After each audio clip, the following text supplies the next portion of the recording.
Primeur Info. Radio Télé Primeur. Primeur Info. Primeur Info.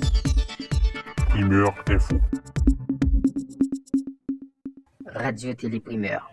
Le chef du gouvernement haïtien, le docteur Ariel Henry, s'est récemment rendu auprès des forces armées d'Haïti afin de leur faire part de l'importance primordiale de la lutte contre l'insécurité grandissante dans le pays. En effet, en cette période critique, le gouvernement entend mobiliser tous les moyens nécessaires pour établir l'ordre et la sécurité sur le territoire. Cette visite témoigne ainsi de la détermination de l'exécutif à mettre en place des mesures concrètes pour répondre aux préoccupations sécuritaires de la population. Dans la nuit du jeudi 16 jusqu'à l'après-midi du vendredi 17 mars, les habitants du quartier de Marlik à Pétionville ont vécu un véritable cauchemar. Des individus lourdement armés ont perpétré une attaque sanglante qui a coûté la vie à au moins 4 personnes. Les criminels n'ont pas hésité à mettre le feu à près d'une dizaine de voitures, qu'elles soient privées ou de transport public. Face à cette situation chaotique, les résidents ont rapidement quitté la zone et ont lancé un appel au secours à la police nationale d'Haïti pour contrer d'éventuelles attaques. Selon un tweet publié par le BMPAD, 139 000 barils de gasoline et 137 500 barils de diesel sont arrivés à Port-au-Prince ce jeudi 16 mars 2023.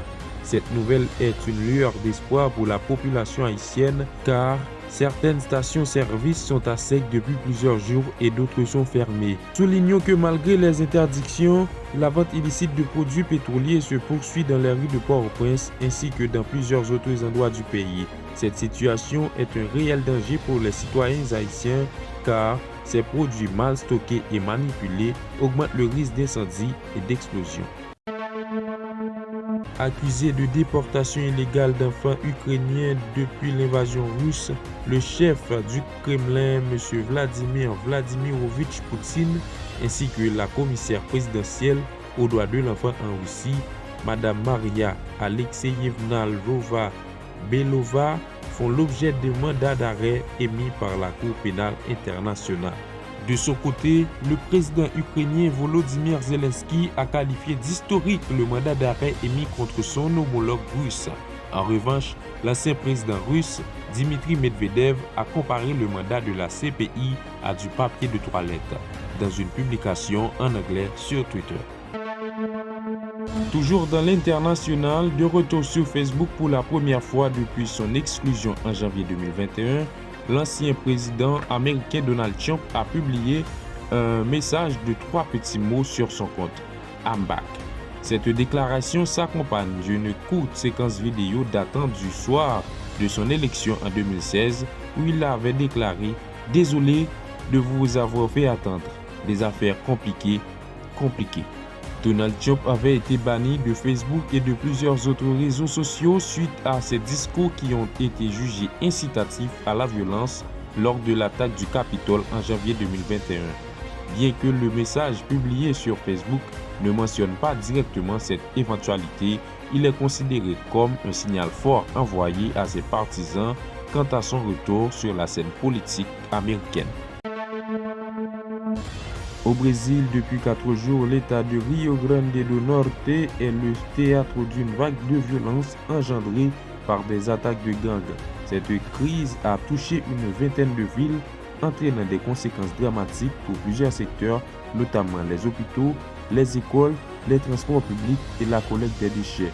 Face à cette situation préoccupante, le ministre de la Justice, Flavio Dino, a annoncé l'envoi de plus de 200 policiers de la force nationale pour établir l'ordre. D'autres renforts pourraient également arriver dans les prochains jours. Dans le sport, la pépite haïtienne Melchi Dumornay, dit Corventina, est en lice pour le titre de joueur de l'année 2022 de la CONCACAF. Les vainqueurs seront désignés à l'issue de scrutin auquel les supporters peuvent participer en ligne jusqu'au 13 avril. Melchi Dumornay, qui évolue en France, a fait une excellente saison avec des performances de haut niveau qui lui ont valu sa nomination. Cette reconnaissance est un honneur pour le joueur et pour le football haïtien dans son ensemble. Tirage LDC, les quarts de finale de la Ligue des Champions 2022-2023 ont été dévoilés. Les matchs s'annoncent passionnants avec des rencontres de haut niveau en perspective.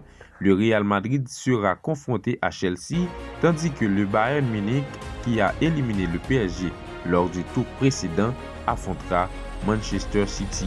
De son côté, Benfica livrera une bataille acharnée contre les clubs italiens pour tenter de décrocher sa place en finale. Les fans de football du monde entier attendent avec impatience ces matchs qui promettent d'être palpitants et riches en émotions. Madame, Monsieur, nous sommes arrivés au terminus. Merci à vous d'avoir suivi ce journal. Primeur Info. Radio Télé Primeur. Primeur Info. Primeur Info. Primeur Info. Radio Télé Primeur.